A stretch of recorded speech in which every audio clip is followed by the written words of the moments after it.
A lot of this isn't going to make sense to you, and I'm sorry about that. I'm just going to start at the beginning, with the house.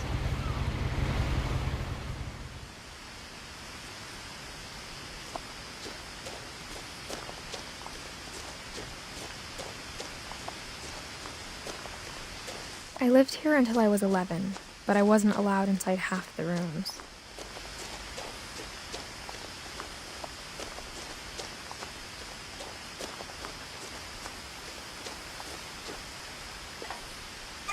Inside the mailbox were bills from 7 years ago, marked urgent, open immediately.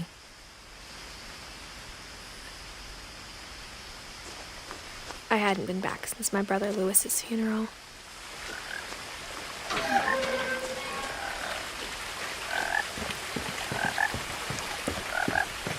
In her will, my mother left me a key but didn't tell me what it unlocked.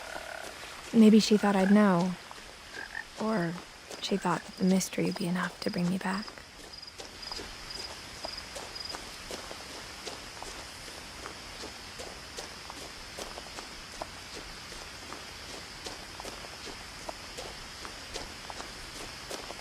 No one had driven this way in a long time, but I saw a few hoof prints.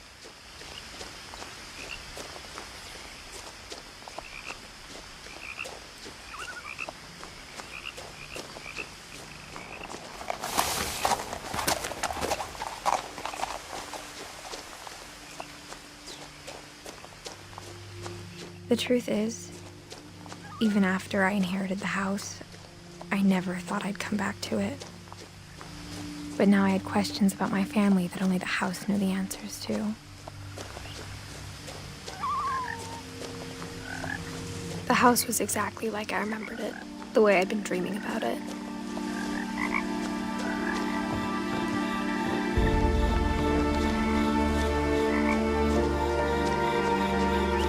As a child, the house made me uncomfortable in a way I couldn't put into words. Now, as a 17-year-old, I knew exactly what those words were. I was afraid of the house.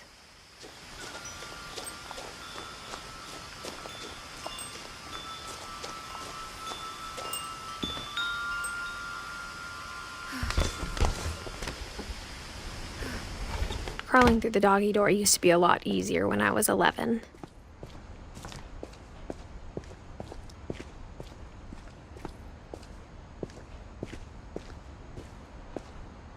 For the first time in years, I felt like I was home. But instead of a family, there were just memories of one. Like how after Lewis started working at the cannery, we all got sick of eating salmon, except our cat, Molly.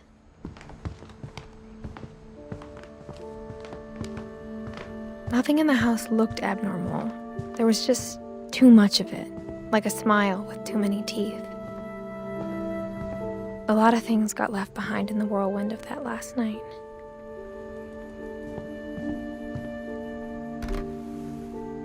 Edie told me once that every Finch who ever lived is buried somewhere in the library.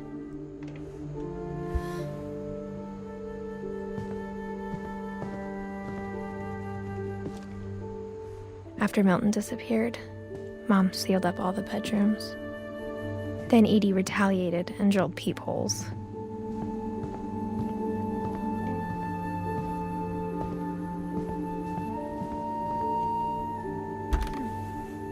My Grandpa Sam spent 7 years sharing a room with his dead brother, Calvin.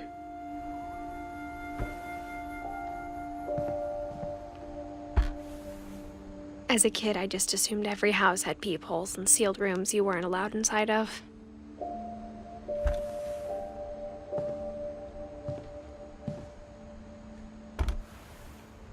The last time I was in Edith Sr.'s room, I was 10 and she was painting my portrait.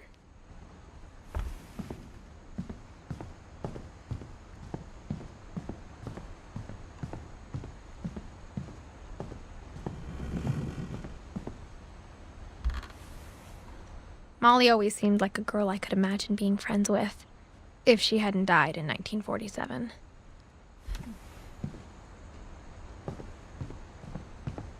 I spent a lot of time playing in Great Uncle Walter's room.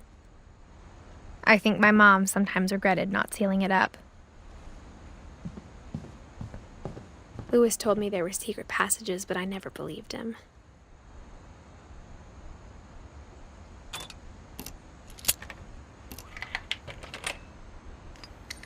Turns out, my mom was really good at keeping secrets.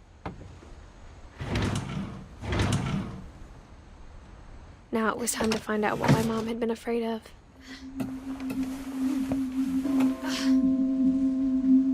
Reading this, maybe it sounds like I had a plan, but I had no idea what was behind that door.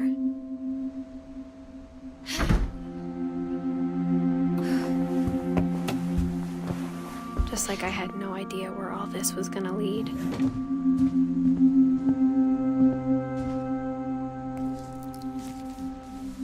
December 13th, 1947. Dear Diary, I'll be gone soon, but I wanted to tell somebody about what's gonna happen. It started when Mom sent me to bed without dinner. I woke up and I was starving, so I looked around for something to eat. The gerbil food was dry, but I didn't mind it.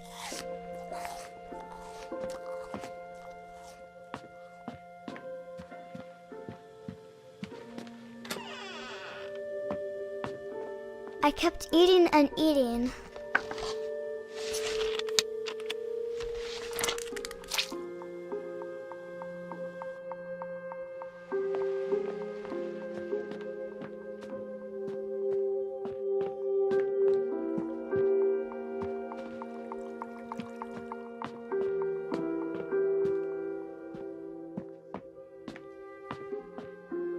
My Halloween candy was all gone. Mom, can I come out now? Sweetheart, it's late. Go to sleep. Then I heard chirping outside my window. It was a barn swallow going back to her nest. I reached out for her.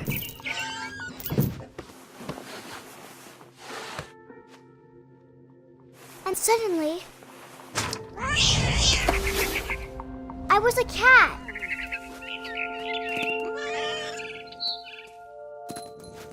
I tried to be quiet, but the bird was really scared.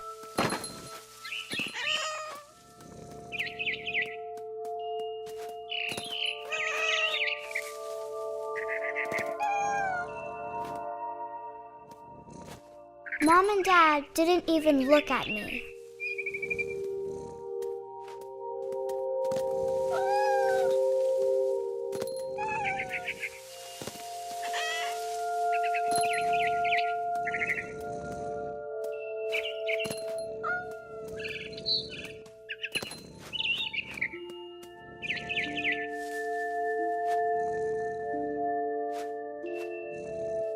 I jumped and I almost got her.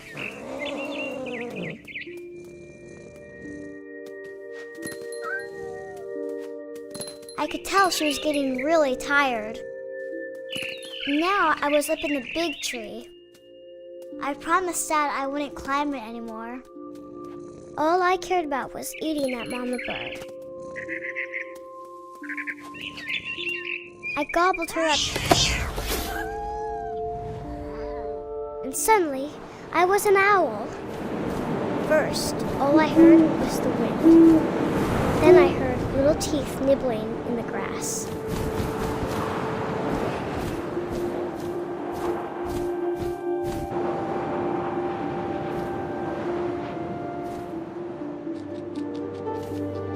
Rabbits.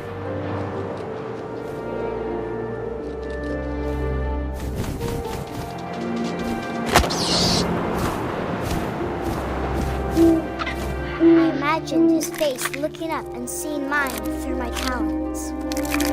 I swallowed him up, and I didn't chew one bit. Then I flew off to find something bigger.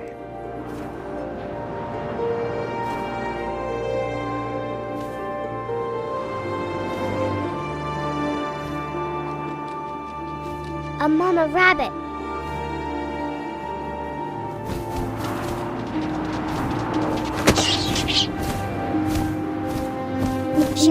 was too big to carry. I started choking, but I couldn't stop eating. And suddenly, I was a shark.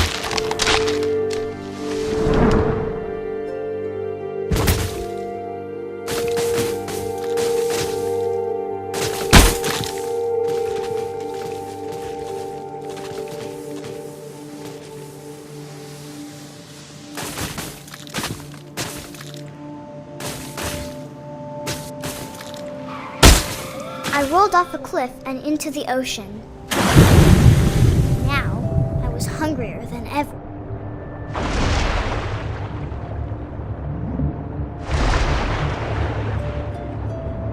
I wanted fat, juicy seals. I tore off her flipper, and it tasted really good.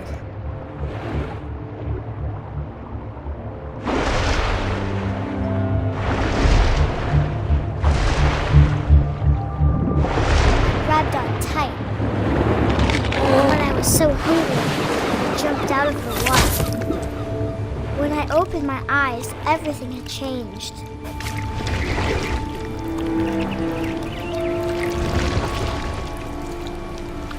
Now I was a monster, and I smelled people everywhere.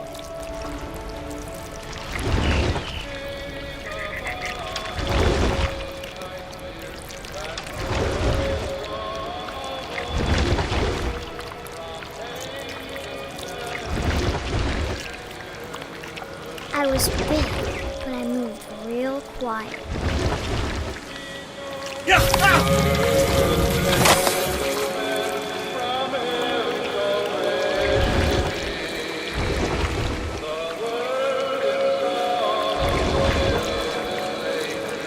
I wanted to stop, but also I didn't.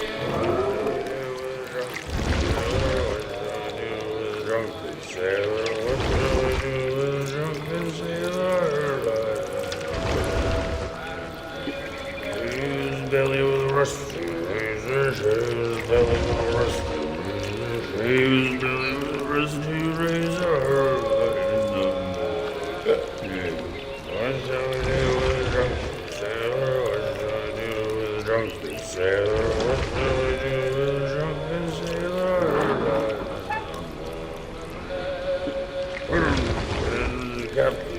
After the last passenger, I was still hungry. And across the water, I smelled something new. Something I had to have, so I swam towards it.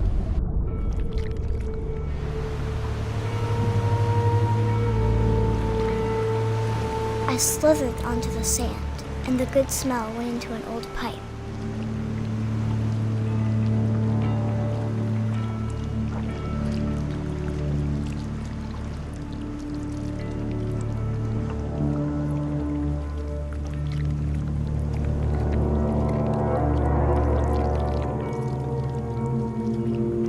I got closer and closer.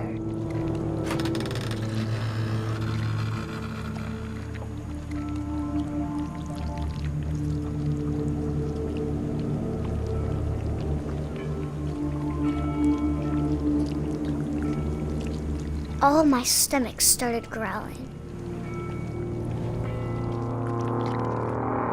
And suddenly, I was me again. I held my breath for a long time, but I couldn't hear anything. I think it's waiting for me to fall asleep. But it's not going to wait much longer. It needs to feed, and we both know I will be delicious.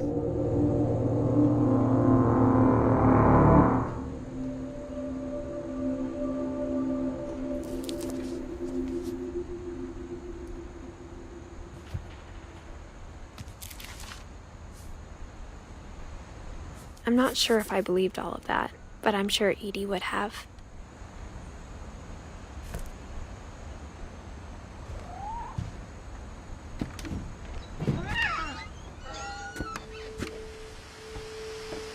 This will be obvious later, but my mom never told me any of these stories.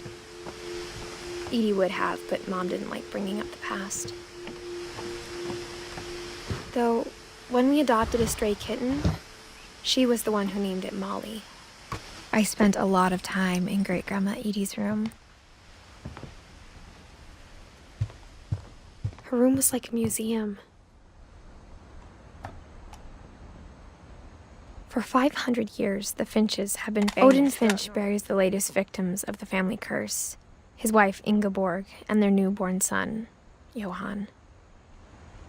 On January 7th, 1937, he set sail with his family and his house, hoping to leave the curse behind.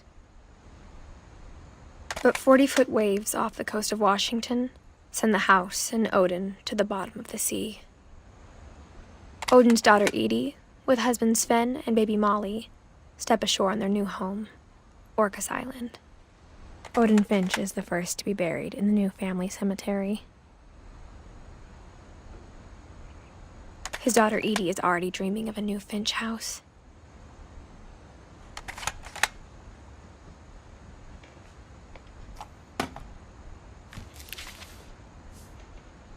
Whatever's wrong with this family, it goes back a long ways.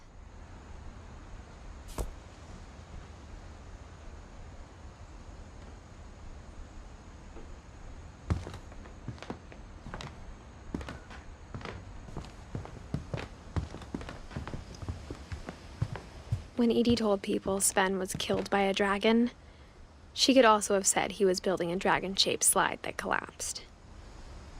Even in her 90s, sometimes Edie seemed a lot younger than my mother. The only trace Grandpa Sam's first wife Kay left on the house was the pink bathroom.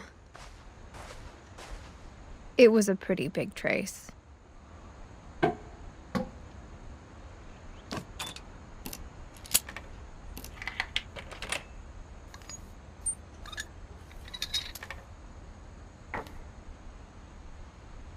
There's a secret in this bathroom. It's in the last place you would look. It isn't in the cupboard. It's hidden in this book.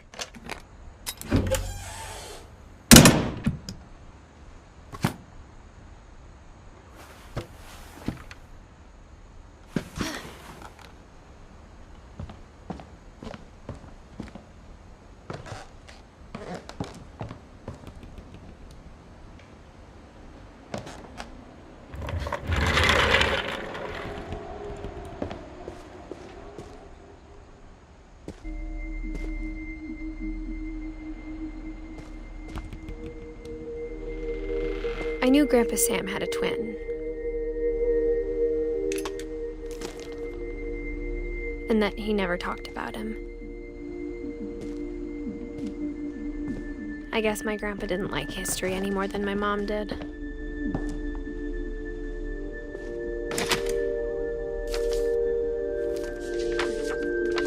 How I Want to Remember My Brother by Sam Finch. The thing I remember is that when he made up his mind, that was it. My brother said he'd die before he ate another mushroom, and he did. At Barbara's funeral, we swore we'd never be afraid again, and he wasn't.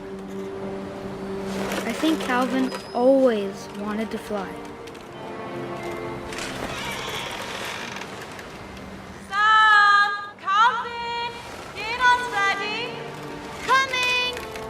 But that day, he finally made up his mind to do it. I told him going around was impossible. Maybe if I hadn't said that. Alvin, I'm not gonna tell you again. Maybe if the wind hadn't picked up. Then maybe he'd still be here. But I doubt it. I think he'd already made up his mind. That's what I want to remember about my brother.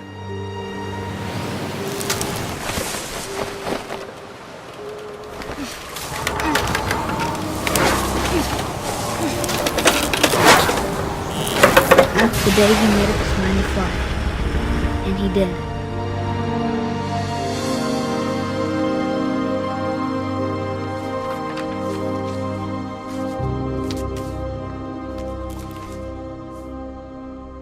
Calvin's story felt strangely familiar. When I was younger, I remember trying to do the exact same thing. After the funeral, Edie roped off Calvin's half of the room.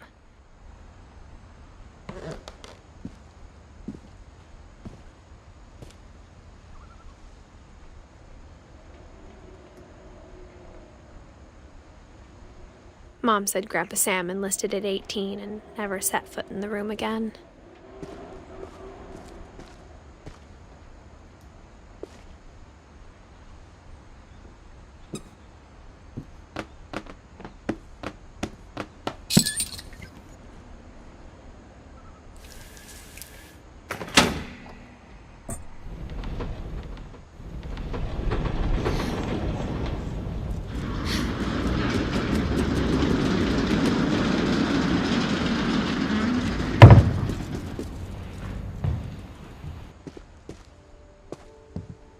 The passages were a pretty tight fit.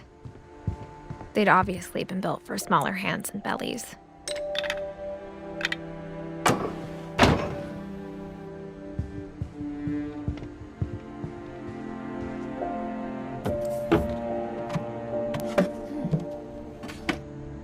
Growing up, I always thought of Barbara as a child star. I never thought about how hard it must have been for her afterwards.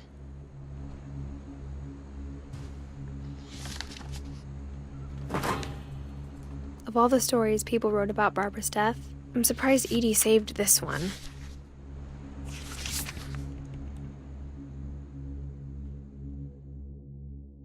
Old Jack here with another ghastly tale inspired by America's most unfortunate family.